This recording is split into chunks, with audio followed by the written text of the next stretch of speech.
So, Anthony, we're sitting here on I think, the hottest day of the summer. The hottest. Oh, my God. Welcome. Thank you. I wanted to really chat with you because I realize I don't know you all that well. I'm going to set this up for the people who are listening. I'm music director here at the Unitarian Universalist Congregation at Shelter Rock in Manhasset. Mm-hmm. And you came out, I think, twice to sub for us. So I never really interviewed you and got to really chat with you. Mm-hmm. And we went from two very quick things to the fact that you're going to be soloist for our concert a week from Sunday. Yay! And this is a concert with the Orchestra of Shelter Rock, which I'm very excited about. And we're doing a program of 3 women composers, Yay. 2 of whom are African American. Indeed. And we're going to do the spirituals of Margaret Bonds. And when I heard you sing, even in the context of the choir, I really remembered your voice, and the Bonds were in the back of my mind. And so that's why I wanted to ask you if you would bring these alive with us, because I just sensed that this might be music that you would enjoy doing and bringing to us. Yes. So here we are. Here we are. So tell me a little bit about yourself. Again, I don't really know you, but in the car you said you're from Detroit. Detroit, Michigan. Yeah. Detroit. I'm from Detroit, the Motor City. My grandfather was the second black-owned real estate company in the city. We went to a very prestigious kind of Black Baptist church. And the church that I grew up in, that church, the first lady was a converted Catholic from Louisiana. And the difference with them is that they brought the tradition of black music, also with Catholicism. And so when they moved to Detroit, and she converted when she married him, it's a convoluted story. Anyway, she brought that tradition to the church. Right. So I just want to say, so she was a Catholic. And she came and she became First Lady of this big Baptist church. Yes. So what was that like? It was interesting because it was like, well, we don't sing this. We don't do Beethoven. We don't sing Handel. We don't do that. But she forced us to do it. And I mean, I literally learned how to sight read by basically singing hymns every week. Mm-hmm. You know, we sang, we learned them by rote, but to really go up and down on the score and try to figure out what the distances was between those notes, I didn't know I was doing it then, kind of gave me my start and pushed me into what I'm doing right now. How interesting. So when she came in, did she encourage written music? I mean, you said that, so you had hymns, she's giving new music. Mm-hmm. Did she bring in printed music? She brought in printed music. She brought in printed music. So we had a separate choir that was the Chancellor Choir. Mm-hmm. And those people actually had to audition. And those were the ones that sang, the Christ on the Mount of Olives, or something from Handel, or something by Mendelssohn. Mm-hmm. But that was like 6 to 8 weeks of rehearsing twice a week, 2 hours, before they would sing on like 3 Sundays out the year. And was that learned by rote for most of the people? For most of them, it was by rote, only because by rote, that's all they understood with music. So you would see all these people with tape recorders, which this generation knows nothing about, playing them and pressing record and speaking into them at this rehearsal and just learning that music that way. Which is really the tradition. It in is the Baptist church, right? Yes, but it's music that is of a level that we're not used to. Exactly. You know what I'm saying? Because we have to stop together. We have to start together. The people have to understand what we're saying together. And so it's a different kind of discipline. Totally different. That we never had. Wow. Yeah. So how did people in the church react to that? They loved it. They loved it. They loved it. Wow. So much so that from the adults, the youth just exploded. So we had the cherubims, the seraphims, the juniors, the sunbeams, and the youth. And so like when I grew up, it was like a rite of passage, to go through starting at the seraphims, and you worked your way up all the way up to the youth choir. So it's not that different. I grew up in upstate New York. And a Methodist church. Ooh, I like the Methodists. And it's the same thing. We had a series of choirs, and if you were young and involved, and believe me, in this town, there was nothing else going on. So at least it gave us something to do. Right. And so we started when we were very young. And as a matter of fact, when I think I was 9 or 10 years old because I was musically involved, though I had never taken lessons. I sort of had taught myself. I became the director of the youngest group, and I was the choir director, and I became the choir director of the adults. But it was the same thing, and I think that was true across the board. In a lot of churches in America, there was this sense that it was a graded choir system, they used to call it in a technical way. So that's interesting that you had that experience in New York, or in Detroit. I know a lot of the black churches, I don't know this, but I think a lot of the black churches in New York had similar things because I've had the experience of people, colleagues telling me that they had this. Well, the interesting thing is that you had the Great Migration, right? So like in the early 30s, you had all the black people moving from the South because they were promising jobs in factories. So you knew if it was a factory job, that was a good job. Excuse my French, that's what the white people had, so we want what they had. So if I was gonna leave this for that, I'm gone. Actually, that's what got my family to Detroit.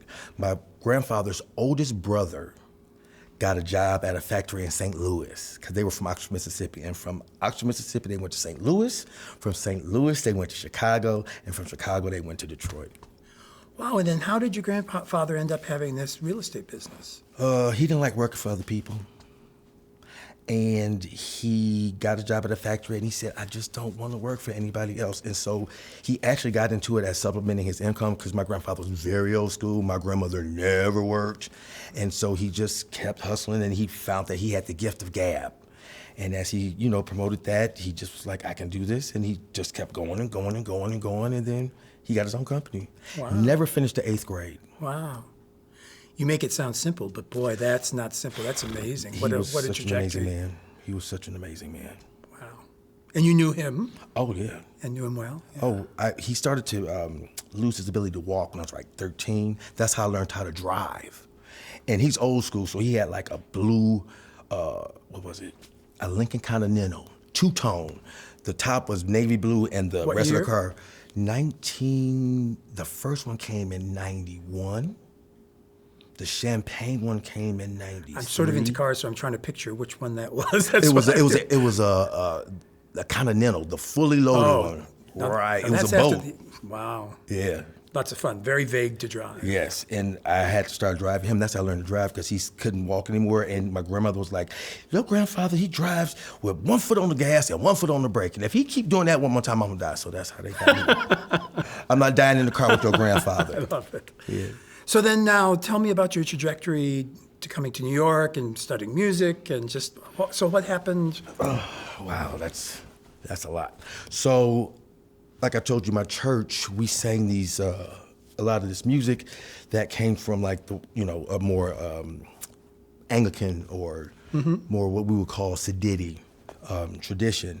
And we used to do these musicals called like the Bible. Sediti, you called it? Yeah, I don't know that term. Well, that's what, if you was doing what the white people did back then, you was being kind of Sediti, because Is that true for music or anything? Anything. I'm so stupid. Well, it's not stupid, but That's interesting. I don't know that term. Like, if you were educated and all of a sudden you spoke in proper English, you was being a little Sediti, because you knew how to do it, versus like, that's how you talked versus just how they talked, Oh, interesting. I didn't mean to interrupt you, but that's... okay. Where was I going? Oh, yes. So my first solo was in the show called The Bible Tells Me So Show.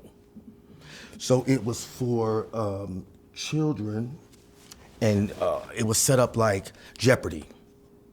So you had 3 contestants, you had the host, and then you had the Bible characters would come out and they would say whatever, and that's how, they would tell their story, and then it tied into a story of the contestant. And the audience was the kids' choir. And in the 4th movement, there was one little solo line for this little chorus person. And they asked me to sing it. So it's, opening night, and I'm all nervous, and it's time for me to just do my thing. And so I get up at my song, and I turn to the audience, and I sang I was 5. Wow. Okay. And I sang my little song, and everybody clapped. And I was like, ooh, this is for me? I want to do this. And I never thought it would go the way it went.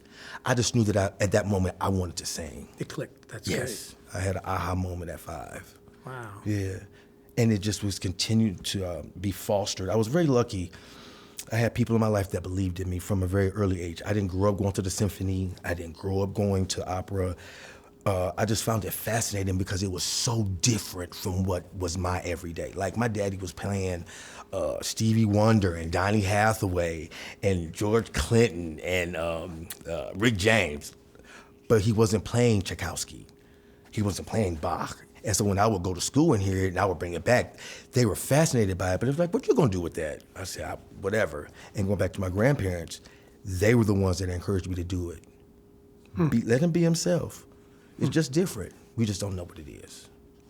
It's so interesting because I had a similar but very different experience. Okay. Growing up in a small town, my parents were not interested in music. At Not all? musical, at all. Okay. My brother was in a rock band, I guess.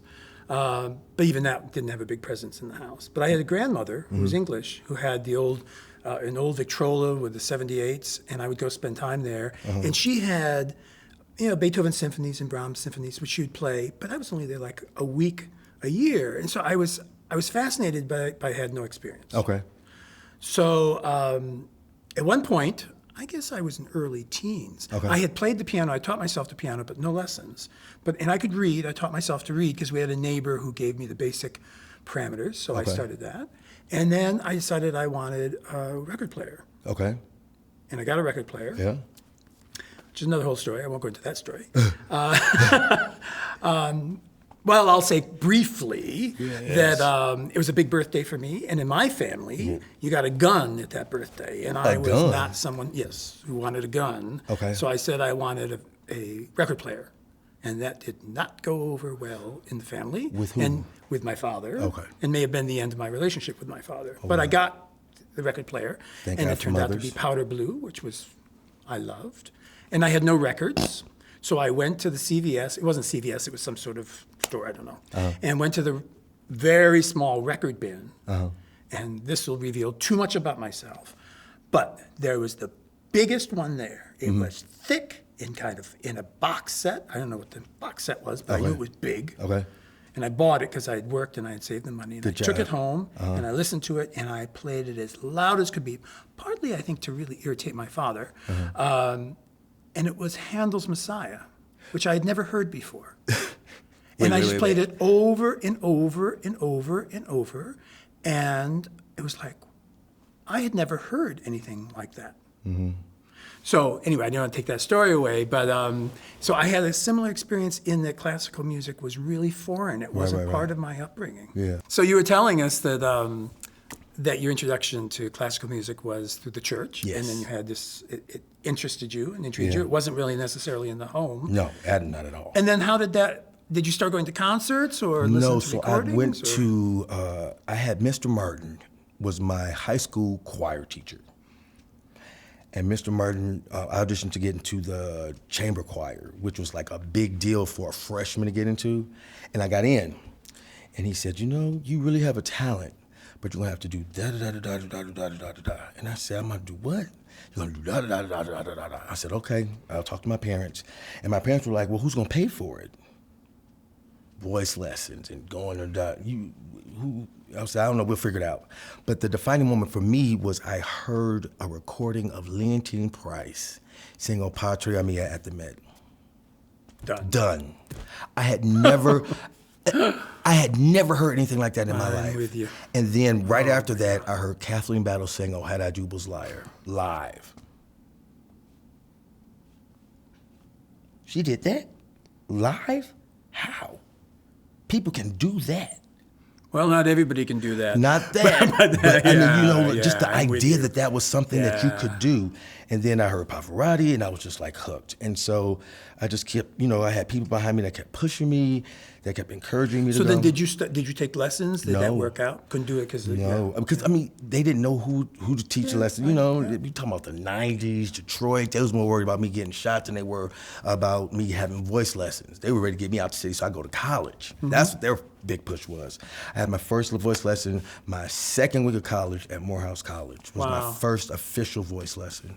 Everything else I had done, I had just heard and learned from mimicking what I heard. Wow. Which is a great way to learn.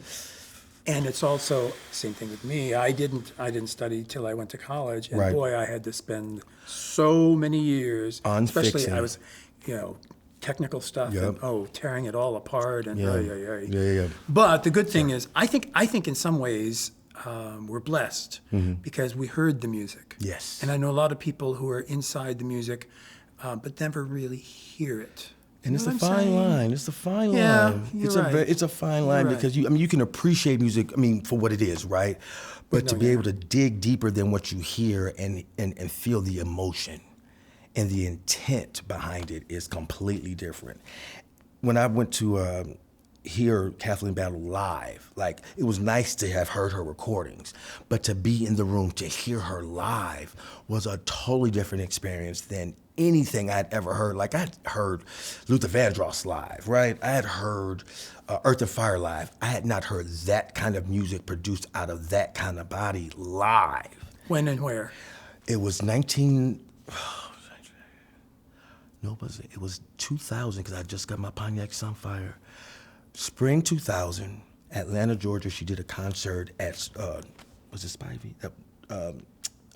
Whatever the recital hall is, in that big mammoth space where Atlanta, Maybe Spivey. where Atlanta Symphony is. I think you're right. It was her, and it was Andre Watts was her accompanist. And they did a fabulous concert. Wow. And she opened with "Oh, Had I You Was Liar." I was like, this is the full circle moment. Before I knew what a full circle moment was. Did you go back afterward?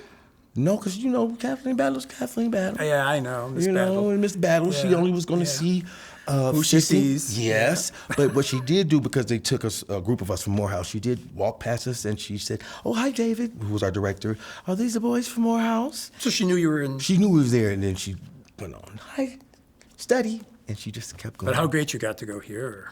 Free. Wow. In college, my first live major recital of a world-renowned singer. How impressionable that is as a black man, right? Because you hear things about like singers and how crazy they can be and and you see this Kathleen Battle. Because was this post her? I think it's pre her carrying on. No, was it post her getting fired from the Met? That's what I'm talking about. I think it's pre. It's pre, right? I think it's pre. But to see that, like, I knew who she was, and I'm in her presence was like, wow. I should say, I'm not really sure, but I think that happened. Was that 95? I don't know. It feels like it was mid-90s. Yeah. Yeah. But I was like, wow, she's still singing, and she sounds like the CD. Like, she sounds like that live. Yeah, she sang very well for A long time. Long career. So you studied music at Morehouse? I did. And And then after Morehouse? the University of Northern Iowa in Cedar Falls, Iowa. Culture shock. Talk about that. I went from Atlanta, Georgia to Iowa. Yeah, it was crazy. But I went for my teacher. The University of Northern Iowa at that time had gotten a grant from the federal government to increase diversity on their campus. So they had a whole division that traveled the world to go bring diversity to that campus. They would go down to El Paso, Texas. They would go all the way over to Japan. They would go over to Spain. They would go to D.C. in the hood. They purposely went to the hood and gave them full rides, all your books. If you want to live off campus your sophomore year, you could. They paid for it. Wow. And if you kept a 2.5 to a 3.0, you could go all the way to get a PhD that would be paid for. Well, they have a good music program and a good vocal program because They I do. have friends who have been through that program and they're very well trained. So I went to study with Daryl Taylor. wow, great. So how was that though, being a black man in Iowa? And what was you said it was a pretty diverse school or not? It wasn't diverse. They So were they trying were trying to create diversity. Yes, and so you don't know what you don't know until you don't know it. Right. And so I didn't know that. I had never not been in a space where it was that not diverse. Right. So I started having issues with my sleep. And I had to go see a psychiatrist. I would go days without any sleep. I was having culture shock because I had never gone through days of not seeing another black person. That's interesting. Was it just because you felt so removed? I had never, not removed, because I mean, we had a core group of black people. It wasn't that. I had never experienced what, and I hate to say this, the isolation of what it's like to be black in a white America. I had never experienced it because I went to Because you felt like you grew up in black America. Yeah? Well, Or mixed? a mixed America. I went to bar mitzvahs. Mm-hmm. I had Asian friends. I had Middle Eastern friends. I had Jewish friends. I mean, like Hasidic Jewish. I mean, in Detroit and in your house and everything, everything. I had all that, and then to go from that to like, I could go a day or two without seeing nobody that looked like me. That is crazy. I can't imagine. And it was cold. Damn cold. Oh my God. I was like, oh, I got to get out of here. So that was a motivation. So did you leave? Did you? Oh, no. I finished my degree. Good for you, but how'd you get through? What were your mechanisms to? I started going to the gym. I became a gym bunny. Good. But on top of that, I started to do self-work about how I felt about my place in the world as a black musician and what I could do to hold people accountable for some things and what could I not hold them accountable for. Can you articulate that more? What are the things that you could? I know it's a tall order, but. So, for example, like, this is me, right? So I knew I was going to Iowa. I was like, it's not black people in Iowa. So why am I going to get a haircut? So I started growing my hair the summer before I went to graduate school. So by the time I went there, I had a nice little fro. And my friend Meredith, I'll never forget it, she just walked up to me and just put her hand in her hair. Oh, your hair's so soft. And I didn't know what to do. I'm like, I like you. And then I had to be reminded, you didn't do that because you were trying to be funny. You really meant what you said. But there was a cultural thing that you don't know because you didn't grow up around it. And so then I had to say, wow, would I lose her as a friend if I just went into my, or would it be better if we had a conversation and then explain why that's not going to work? Could you do that? Did you have the patience to? Because that's a lot to take on. Well, when I didn't think about it really, because I wanted her to be my friend, and I didn't want that to be the reason why we couldn't be friends. I hear you, but then you have to carry that burden in a way, I guess. You do have to carry that burden, but the good thing about it is that when she goes out into the world next, that's not going to happen. She's not going to do that again, or if she sees it, she's going to pull somebody else to the side and be like, oh, it's probably right, or like, I had never grown up with people who started school in kindergarten with the same people all the way through high school. What do you mean? The same, your kindergarten class was your senior class in high school? That was such a foreign concept to me. So like you had these people in your life and there was there was never any interchanging. How do you grow as a person? Maybe you don't. You don't. But Iowa also was the first state to legalize gay marriage, so go figure. Mm-hmm. Then you had, where was I going with that? Come on, Anthony, use your words. The idea that I myself had work to do. That even though I could have had a chip on my shoulder about many things, you struggle with, is it the responsibility of the person that is happening to educate them, or is it the responsibility of the people that are doing it to know not to do it? But in our country, it kind of is a really slippery slope, because if you don't know, if that's all you know and that you're all exposed to, then you're gonna follow suit, right? And until it's called for you to be accountable for it, then you won't know, That's a very open way of approaching it. That's really remarkable that you can be that open to that. So I applaud you for that. Thank you. But my next question is, do you feel like that you've had to take that burden on your whole life to kind of educate people and to bring them along? And how's that feel? Is that isolating? Is that empowering? Does it piss you off? I mean, I feel like it runs the gambit. And it's situational.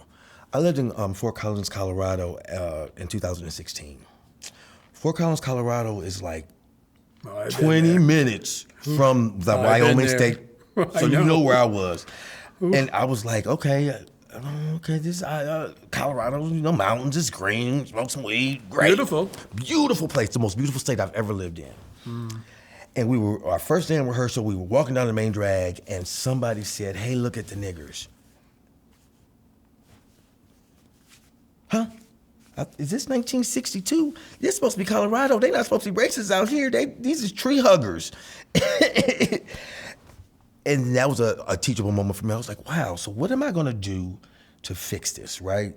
Because it's 2016, the country is basically overflowing with all the impacted history that we did not want to deal with. And how was I gonna do something different? So they had this place called the Music, they're gonna hate it if they ever see it, the Music something, anyway. And this place basically was a hub for anybody in the community to come and make music. You could take lessons there that were for free. Oh, like a community music school or something? A community music school. And then the biggest goal was to put local Colorado musicians to work in the places that they live. Oh. Yeah, it was a great space. And you could perform there. So you would have to write a proposal, but they would offer you the space, the recorder, the equipment, everything. All you had to do was come up with the idea. So after the "Hey, look at the niggers" thing, I had an incident at the gay bar. She was racially profiling me because there was a guy there that wouldn't leave the patrons alone. So when I went to the bar to meet my friend, when I came up to the bar, she locked the door. And she locked the door, and there was people sitting in there, and she came out the side. She said, "May I help you?" I said, "Yes, I'm trying to get into the bar to see my friend." She said, "Well, who's your friend?" And we had this really strange interaction. I'm thinking, what the hell I'm in Twilight Zone.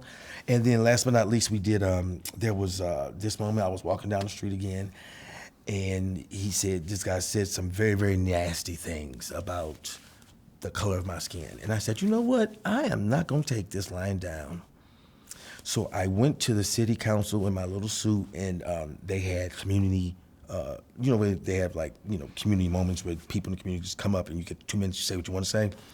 So I said, "Hello, my name is Anthony McGlaun. I hail from New York City. And can I tell you about some of the racist things that have happened in your town?" Good for you. And from that, yeah, it was I wish I had crazy. the sense to do stuff like that. You know what? And honestly, I don't know where it came from, because that is not what I wanted to do. I want to come there to do my little Motown gig at the dinner theater, hang out in Colorado, and come back to New York. And when I did that, I said, this is for the people that didn't have the voice to do it, right? This is for those people that didn't feel supported to do it. So what I did was I created a show called My People. So I used the music of African-American composers and authors like Margaret Bonds, Florence Price,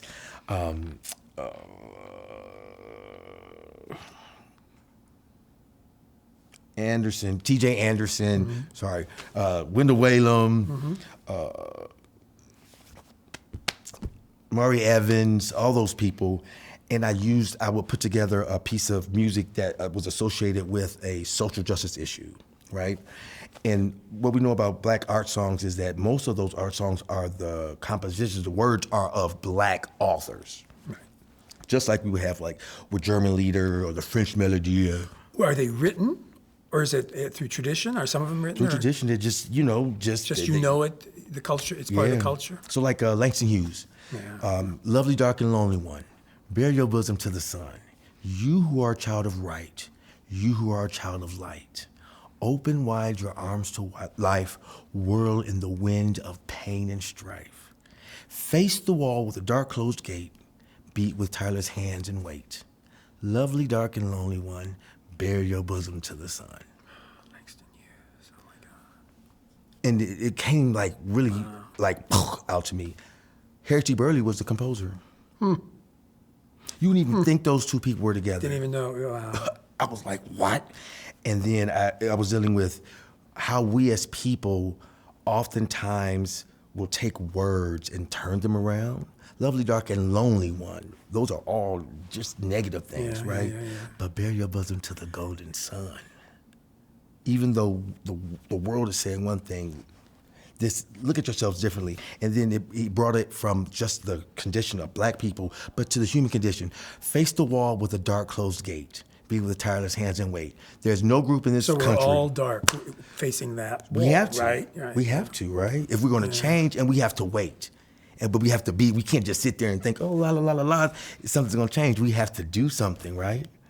And so that was the conversation I had. And so I continued to like do stuff like the works of, who else? I'm really drawing a blank right now. What's his name? He just passed away. He was a black composer. He lived in Germany. It's okay, I'm sure. Okay. Okay. Anyway, he wrote this song called Heart by text of Langston Hughes. And he would also write them in German so that he could get German singers to sing these songs of black poets. Oh, how interesting. Yeah, so you could get Robert Owens, thank you. Owens. Robert Owens. And so I would just go around Colorado and do this show.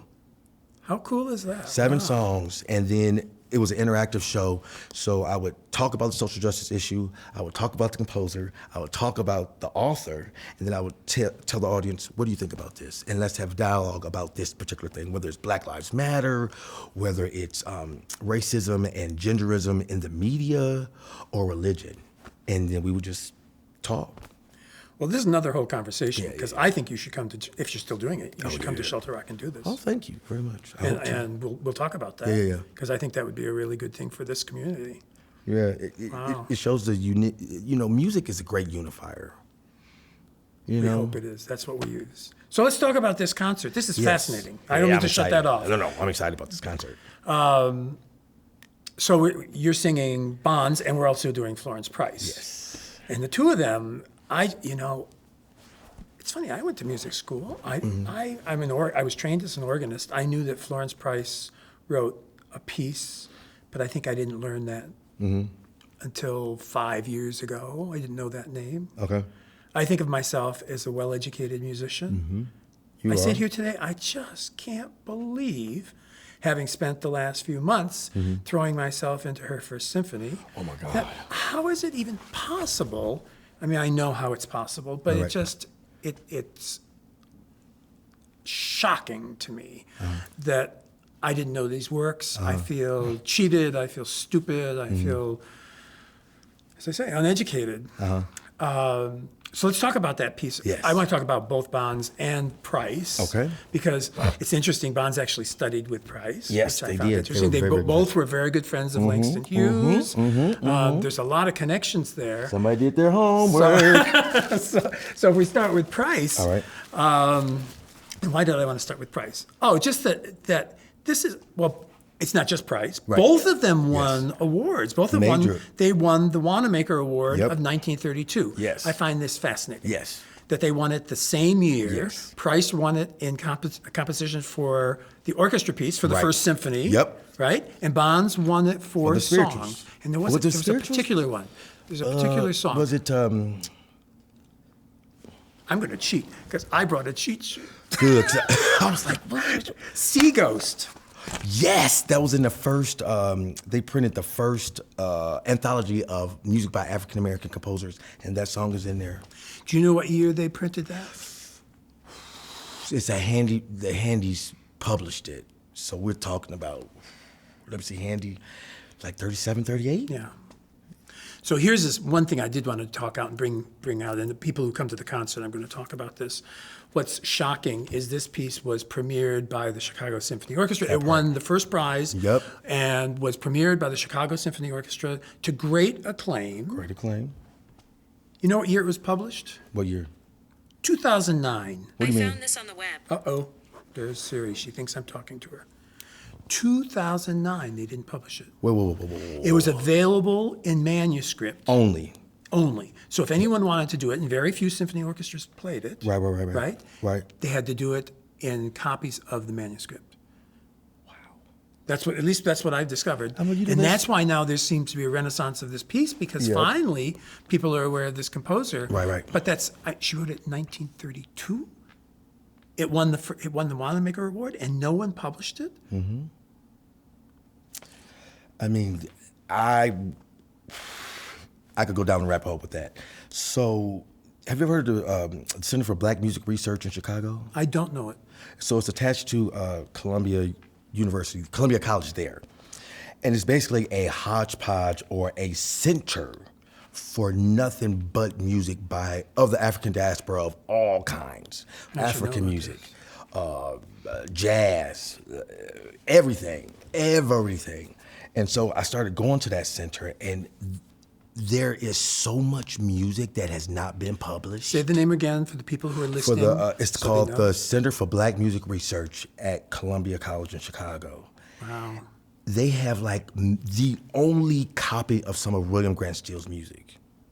The only surviving copies of it. And it's a whole other conversation. They have manuscripts of of Price's. I have a collection of city songs that Margaret Bonds wrote. He's Just a No Good Man is one of them, and it's in her hand, and it's terrible because some of the words you can't make out. Which is true with what you're saying. Right, and you're like, what key are we in? And is that an accidental? And there's nobody to ask. Yeah. Or when you get into stuff like, what about the publisher? Who do I contact about?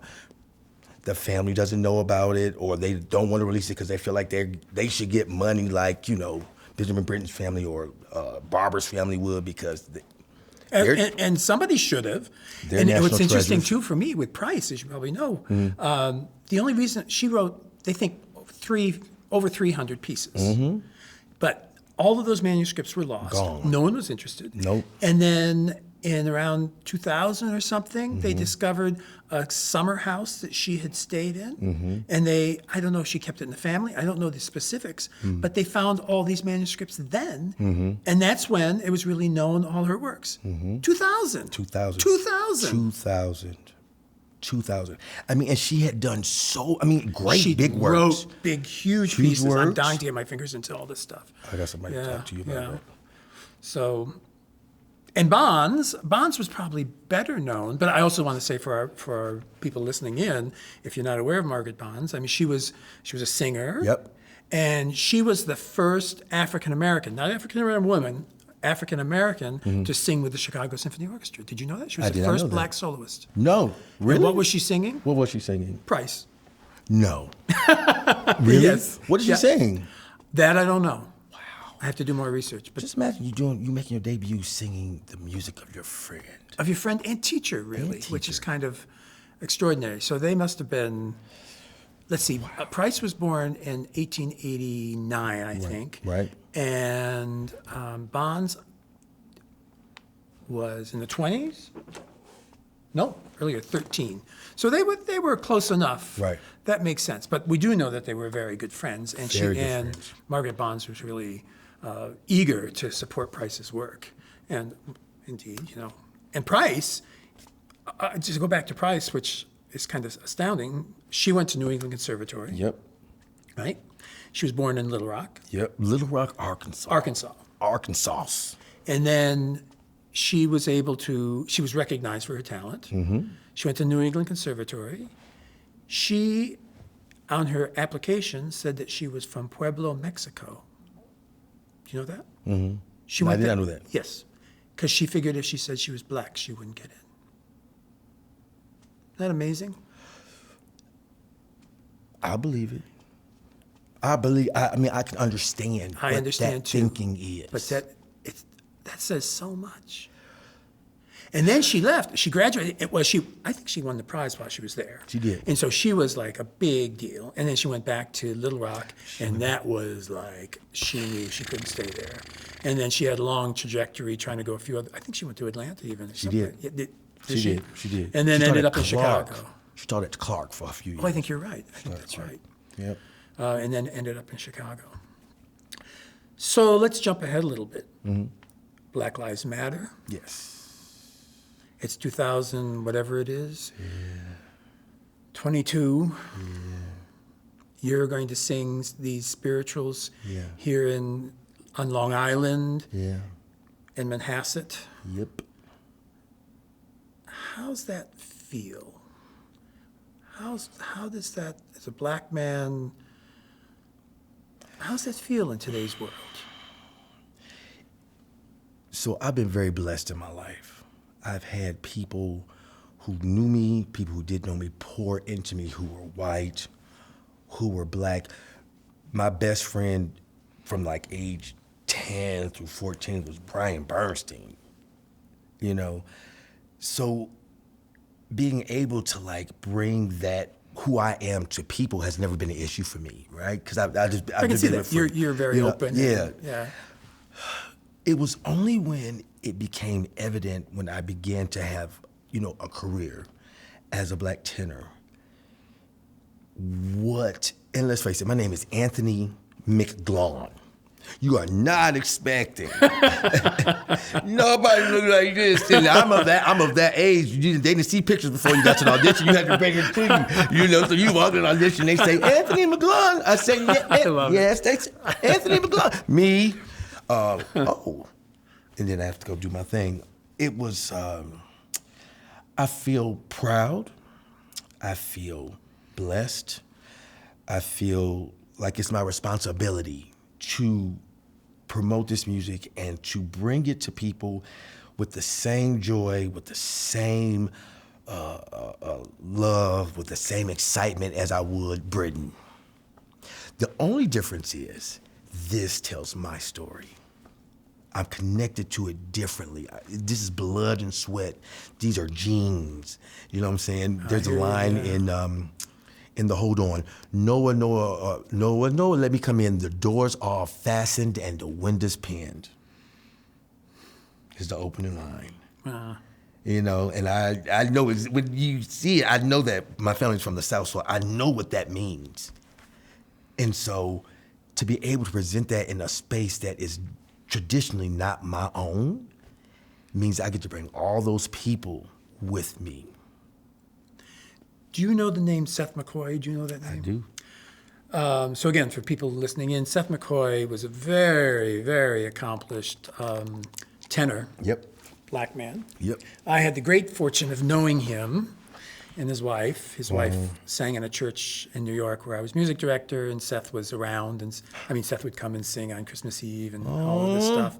And they would have me to their house, and extraordinary people. Okay. Extraordinary people.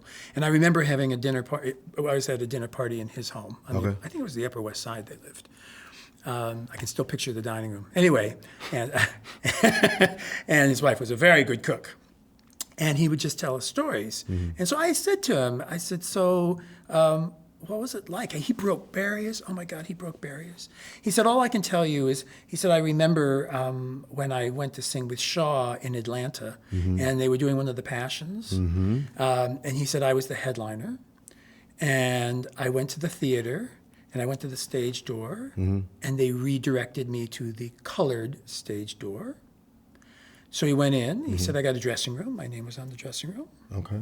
And we went out. It was a sold-out house. People hollered and screamed and carried on. At Bach. And I remembered he said, and I sang really well. Yes, at Bach. He was an oratorio singer. I don't know if you ever heard him or know. Oh, no. He eventually went on and taught at Eastman. Oh my God, such a clean voice, such an exact, and yet full of emotion. I mean, he was a consummate musician.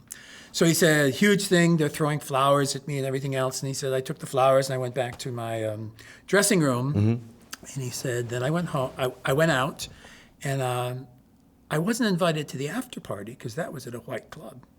Oh, wow. And he said, and I didn't walk out through the stage door where everyone was waiting. Wow. I had to go back through that colored door. And he said, and I didn't stay at the hotel where my other colleagues, soloists were. Yeah. He said, they were white. I had to stay in a special hotel. He said, so I went home, and I went to a pizza place, and I prepared to fly to my next gig. He was the headliner. He was the reason people were there. He sold that house. He's the one that everyone screamed and clapped for. And as a man, he couldn't walk out the door that everyone else walked out. He couldn't stay in the same hotel. As a white boy, I can't fathom what that must feel like. I just didn't. I can't imagine. But you can, though. Well, I'm gay. I can have a sense of that, but nothing. It's not that people don't look at me and say he's gay, or they look at me and say I don't like his hair or something. I mean, it's so totally different, isn't it? Yeah. You can say it is totally different, and it's not. So this is, for me, this is where I have to look at it, right? I have to look at what makes it similar for us, for you to get on board. All right, that makes sense. And we can talk about just gay men, right?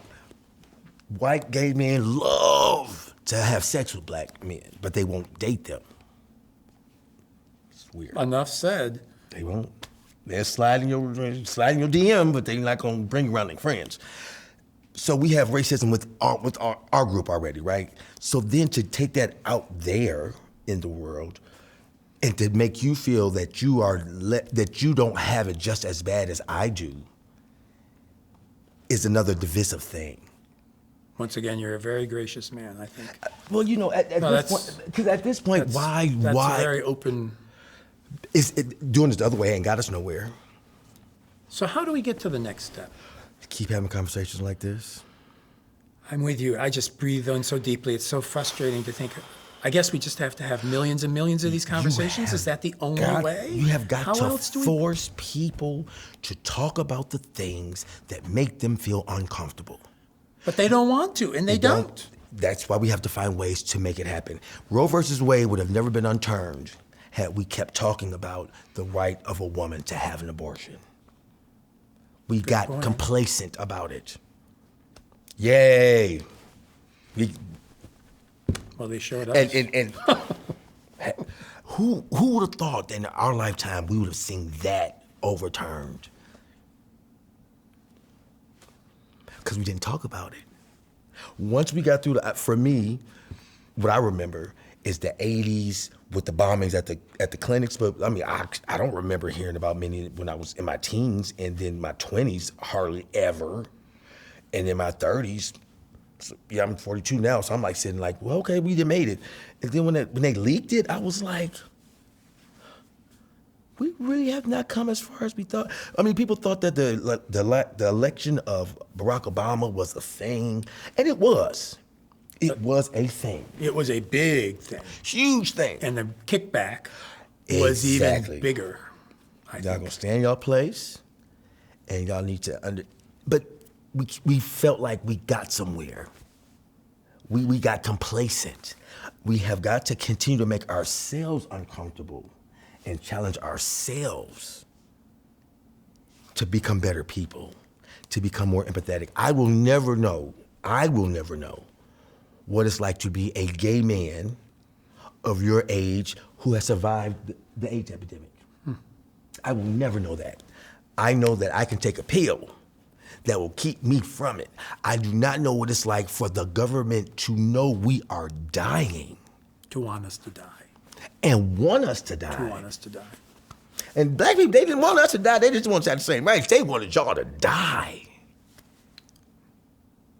So it's more interesting. It's more similar. So that kind of empathy is the things that we need to draw on, and not use those things to keep us apart. Because you know what it is like innately. You know that if they're redistricting the school zone because they have more white people over here, and so y'all decide y'all gonna move across the street because you know that district's gonna have more money. Now you know what it is, but we're not gonna talk about that because that makes us feel uncomfortable. So how do we use the arts? We're both musicians. Yes, sir. What's our role, and how do we have an effective message rather than, isn't that pretty music? Yeah. Oh, look at the black people, they were so talented. Because that's what I sometimes I get back, I have to tell you. That's kind of, you know, we can celebrate that because we like music. Yes. And that's a safe way for us. Yeah. And we're listening to black people now, so we're woke. You know. So how do we get under that? How do we make that mean something more? Or can we? Well, we have to purposely do it. We cannot make it a trend for now.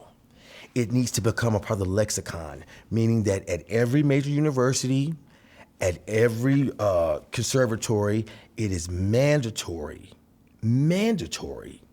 to take a course in nothing but black composers, being exposed to it. If they listen to jazz over in the jazz section, with the jazz, you know, they listen to that. They don't classify it as black jazz. Right. They don't call Gershwin, and Gershwin, they don't say that's Jewish jazz. That's just Gershwin. it's on our side that we have to particularly organize that work in that way in order to make it seem like it's worth what it is. We don't have to justify Barber. I mean, the man literally wrote the opera that opened the new Metropolitan Met, and nobody does that opera to this day. But Jessie Norman, when she got in the door at the Met, she brought spirituals to the Met. That legendary concert, you know what I'm talking about, her and Kathleen Battle, I mean, that they got to be like 100 years old.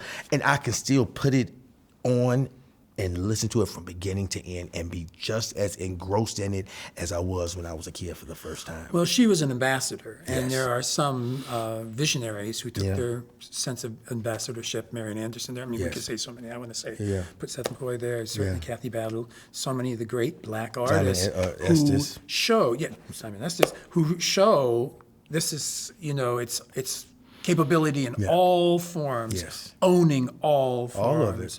loving all forms. You have to. Music doesn't know race. Music doesn't know gender. We do. But what inspires us is all that we are to make that music become a real living thing. The great thing about, like, when you think about it, like Wagner with the leitmotif, right? The only difference between Wagner's leitmotif and Price's spirituals is the fact that he used a German harmony and she uses Negro spiritual. I'm with you. And it's the same thing. I'm with you. And you need to tell me what makes those two things so different that we hail him and forget about her. We have to force the issue. We have got to make and keep ourselves uncomfortable until we become comfortable. Anthony McGlaun, it is a pleasure to talk with you. I can't wait to do this concert with You are you. awesome. And I'm hoping we'll do lots of music together. I hope so, Thank you too. for doing this. Thanks for having me. I appreciate it.